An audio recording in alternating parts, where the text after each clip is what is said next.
Það ætlum að halda áfram hérna í föstudagsþættinum á N4 sem við tökum að þessu sinni hérna upp í Pakkhúsinu í innbænum á Akureyri og næst komið því að ræða aðeins fjölmiðlun og ekki síst ráðstefnu sem verður haldin hér við Háskólann á Akureyri á mánudaginn. Verið velkomin.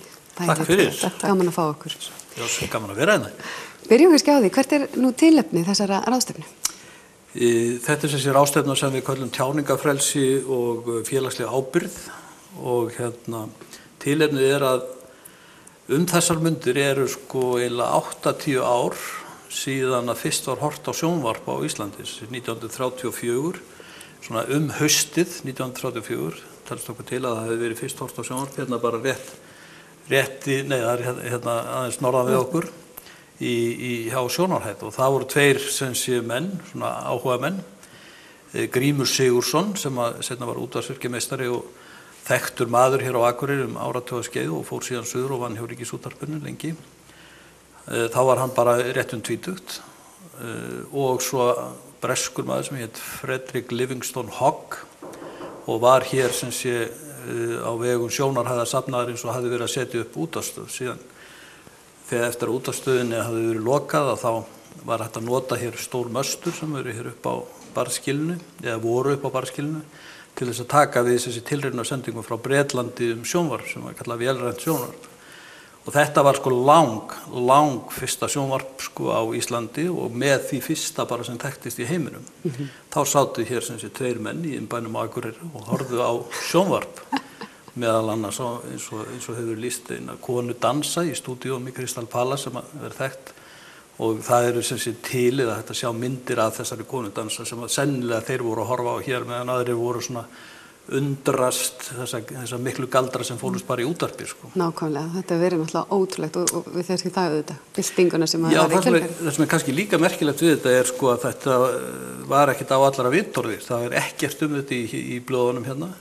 Það ekkert þetta í dagbókum Googs og það eiginlega ekkert fjallað þetta fyrr en í útvarpsviðtali sem að Grímur í tilefni 50 ára afmælis Ríkisútvarpsins 1980.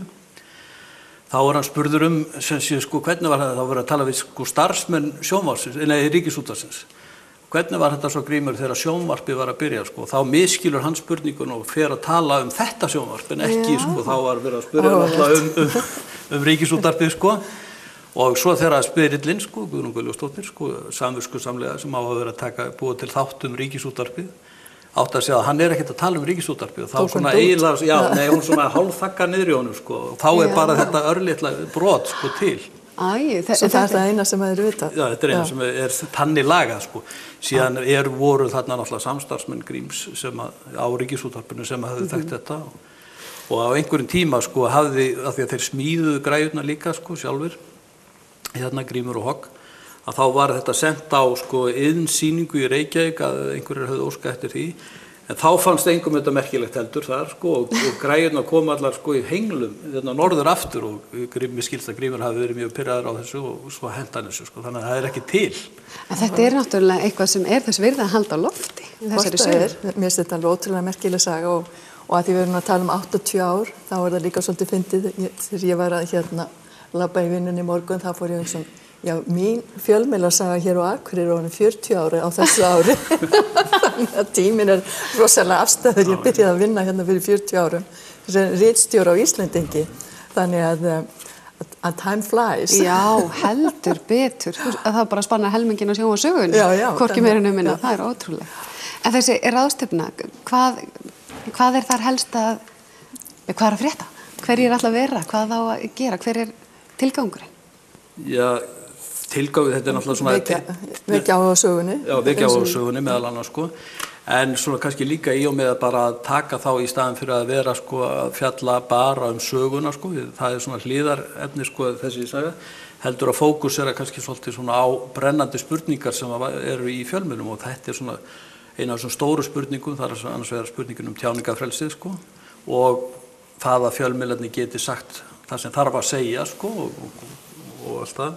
Og svo hins vegar það að þið þurfa að bera ábyrgð á því sem þið segja og hvaða skilaboð þeir eru að bera fram En nú náttúrulega hefur þú gríðarlega þekkingu á þessum bransa og núna komin til Akureyrar að stýra þessari deild hér.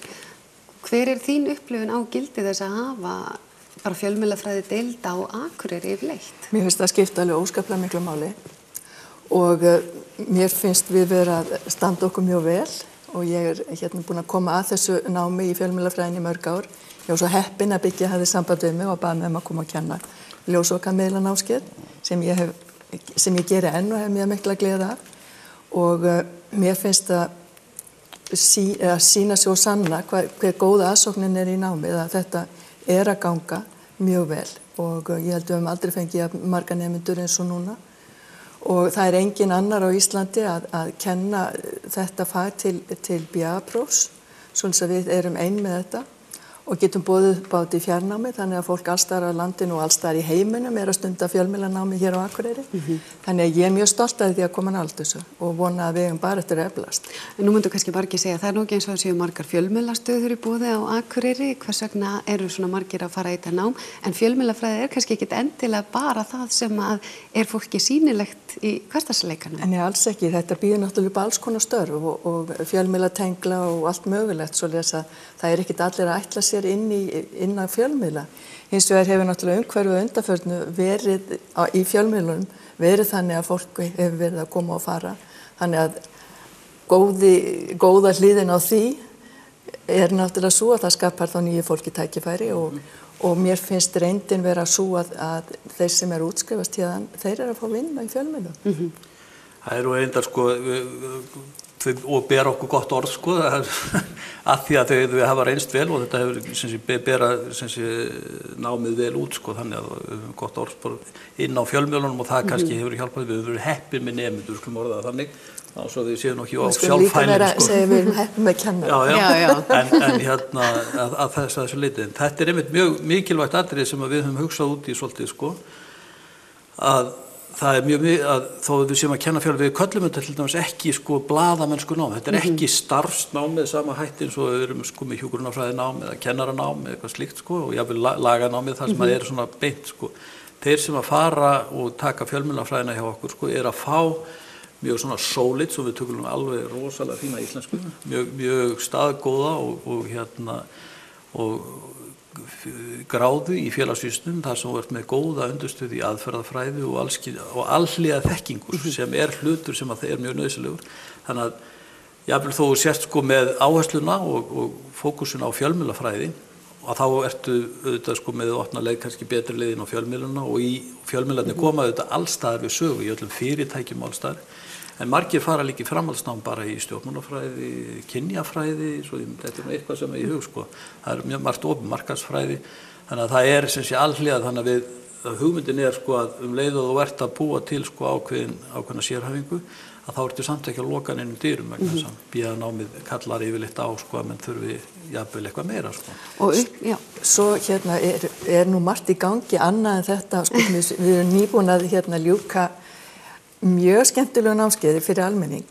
Það var samstarfsverkefni við RÚVAG og það voru 18 manns hér á skólabekk, fólk sem kom frá Reykjavík, það kom frá Höfn í Hornafirði og það hafði fyrir því að koma hingað og búa á bed and breakfast í 10 daga og læra að gera útvarpsþætti.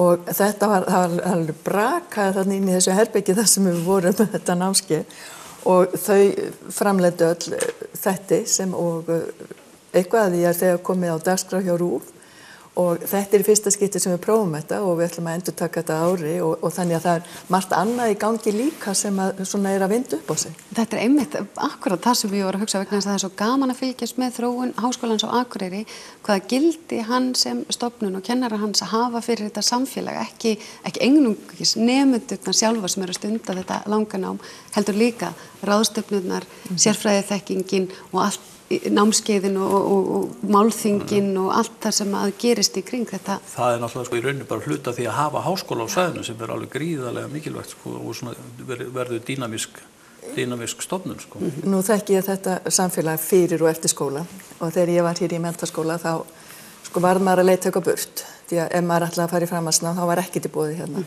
Svolítið ég veit hvernig það að vera hér í þessu bæjarfélagi án háskóla. Og ég held mér finnst bæjarfélagið hafi breyst rosalega með tilkomu skólans.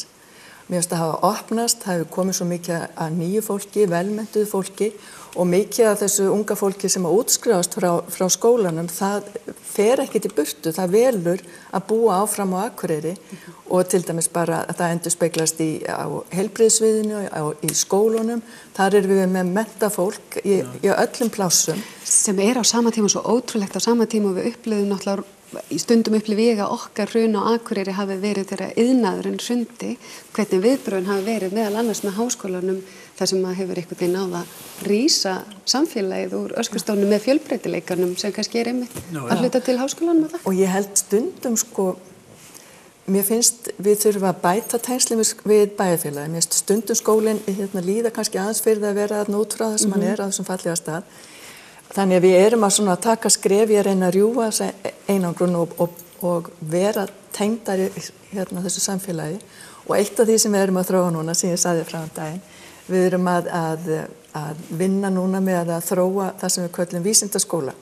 Já. Það er fyrir ungu krakkan okkar að þau fái erindið eða fái ástöðu til þess að fara út í skóla alveg svo HÍ er að gera. Þeir líta á það sem samfélagsþjónustu að vera með Háskóla unga fólksins og næsta ár erum við að vonast til að geta farið með okkar, við ætlum að kalla vísindaskóla. Það er það vikuskóli fyrir krakka 11 til 13 ára, bara til þess að þau átti sig á því að þessi skóli til og að þau líta það kannski sem fyrsta valkost þegar þau eru að ljúka menntaskólanámi að já, við flotta skóla í þessum bæ. Yndislegt. En svona aðeins bara á þessum tengslum við umhverfið og samstarfið við bæinn að þá einmitt þetta tilefni að við erum með þessa ráðstefnu og það er sem við erum ekki búin að nefna að það er svona samstarfsverkefni skólans og bæjarins og svo Ásbrend Stíl sem hefur verið að hanna fyrir okkur. Við höfum ákveðið að reyna að setja upp söguvörðu einmitt þetta fyrsta sjónvarp sem að verður afhjúpuð þarna klukkan 4 á mánudaginn. Klukkan 4 á mánudaginn. Því nú að það er sólskinn og gott viður. Já, sólskinn og gott viður og frábært. Og við útsýnispallin þarna staðinn á Eyrarlandsvegi neðan við katólsku kirkjurnar og þar sem sér yfir og niður í Barðsgili þar sem einmitt þessi stóru möstur sem gerðu þessa sjónvarpsmóttöku mögulega voru staðsett og ég held að þetta er mjög flottur staður að horfa þarna niður og kíkja á þetta. Að lokum, ráðstefnan, fyrir hverju hún má mæta á að skrá sig klukkan hvað á fólk að gera? En bara mæta þarna, svo sem geta komið og farið, en þetta er mest tvískipt að við erum með svona kannski þingara prógram og heimsbyggilegra fyrirhátti sem að verður á ensku og þetta er opið öllum, allir geta komið og þetta er í stofu M101 upp í skóla, upp á Sólborg og þar verða sem sé frá klukkan 10 til svona 12:30, þar verða bæði umræður og pallborð þar sem að verða svona talað tjáningafrelsið út frá svolítið heimsbyggilegum forsendum og lagalegum forsendum en eftir hátíð verður svona farið meira og verður allt á íslensku og þar verður að tala meira íslenskan veruleika. Við erum að tala sem sé siðfræði, siðareglu blaðamanna og kenningar fagstéttir og annað slíkt. Við erum að tala hverjar eru lýðræðislegar skyldur fjölmiðlanna. Ég meina það er ekki bara það að þú hafi rétt til þess að segja. Við heyrum mikið talað það að tjáningafrelsi sé svo mikilvægt og það þurfa að veita öllum aðhald og svo framvegis En það er líka menn bera auðvitað mikla ábyrgð og í mjög víðtækt það er ekki bara ábyrgð gagnvart því að segja rétt frá pólitík eða einhverju slíku, heldur líka ábyrgð gagnvart því bara hvernig unga fólkið og almenningur allur hugsar lífið og tilveruna vegna þess að fjölmiðlarnir móta heimsmyndir okkar. Þar á meðal það sem að til dæmis verður eitt af erindunum þarna, ábyrgðin á því að móta hvaða hugmyndir hafa menn til dæmis kynin og Andrea Hjálmsdóttir allar að fjalla aðeins það, rannsóknir hér á Akureyri, hvernig fjölmiðlarnir hafa mótað kynimyndir unga fólksins og svona hugmyndir þeirra stöðu þess.